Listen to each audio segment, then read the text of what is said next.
Sbíráme inspiraci na veletrhu For Arch a For Interior v Praze. A pokud scháníte dveře, tak máte kliku, protože teď jsme u společnosti Doornight, kterou si možná budete pamatovat pod jejich dřívějším názvem Masonite.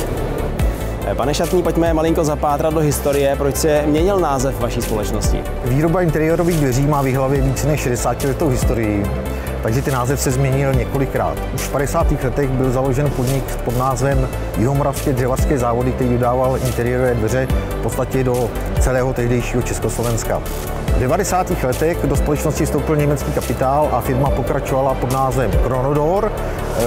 Po dalších 8 letech společnost koupila americká společnost Masonite, což je největší výrobce dveří na světě. Je kotovaná na newyorské burze a po asi 18 letech, které strávili v Jihlavě, nabídli managementu tuto společnost odkoupení. Takže od roku 2021 je společnost dnes Doornight opět v českých rukou. Součástí dohody bylo, že společnost nadále nebude smět používat název Masonite, proto jsme zvolili nový název Doornight, tak aby tam byla vidět kontinuita a aby bylo jasné, že prodáváme dveře.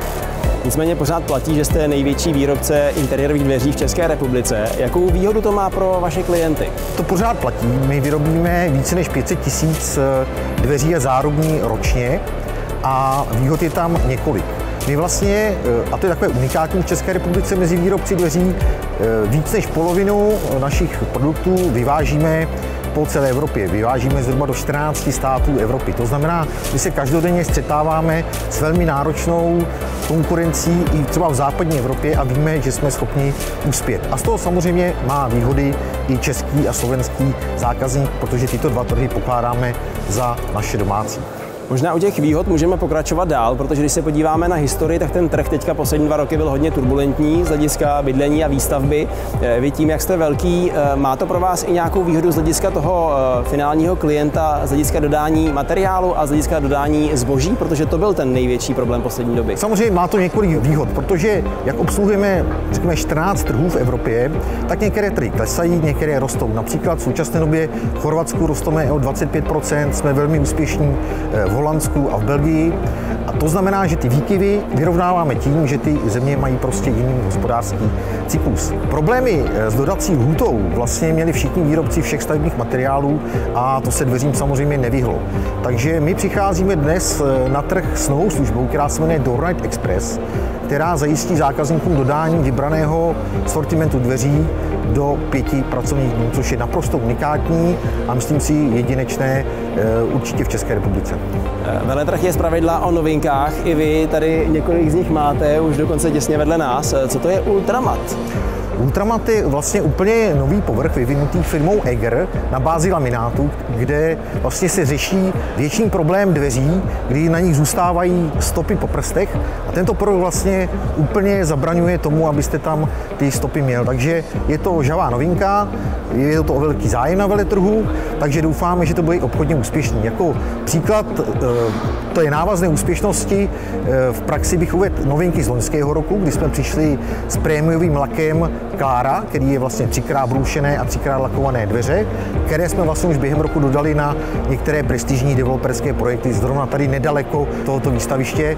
A potom bych ještě zmínil třeba úplně novou kliku vyvinutou designéry společnosti Emate, která se zase jmenuje Bára. Opět si našla velmi rychle oblibu u našich zákazníků. Takže doufáme, že Ultramat bude stejně úspěšný. Kde s vámi můžeme počítat? Jsou to rodinné domy, jsou to ale třeba i developerské projekty nebo hotely? Tak my se zaměřujeme na všechny 3 tyto segmenty dlouhodobě, takže samozřejmě rodinné domy jsou důležité, ale ty v současné době jdou dolů. V developerských projektech jsme poměrně úspěšní, zejména v poslední době, a založili jsme dceřinou společnost, která pro velké developery nabízí službu dodávky, včetně montáže. Dokonce nabízíme i dodávku plovoucích podlah, kde tyto dva produkty jdou velmi často společně. Co se týká, řekněme, hotelů, nemocnic, škol, tak tam jsme nebo fungujeme dlouhodobě v tomto segmentu a je pro nás velmi důležitý. Jaký support dokážete poskytnout ať už architektům nebo designérům při realizaci? Tak samozřejmě kromě klasických prospektů a technické dokumentace, tak přicházíme nově na trh s takzvaným BIM knihovnou, což je vlastně elektronická forma těch našich produktů, kterou ty projektanti a architekti můžou použít a vlastně ušetří tím spoustu času, a to znamená i peněz. Takže zase jsme jedni z prvních, kteří s tímto produktem, velmi moderním produktem, přicházíme na trh v České republice. Dnes jsme na veletrhu ForArch a For Interior, kde vás naši diváci najdou po skončení. My se účastníme veletrhů nejen v Praze, ale třeba i na Slovensku vnitře.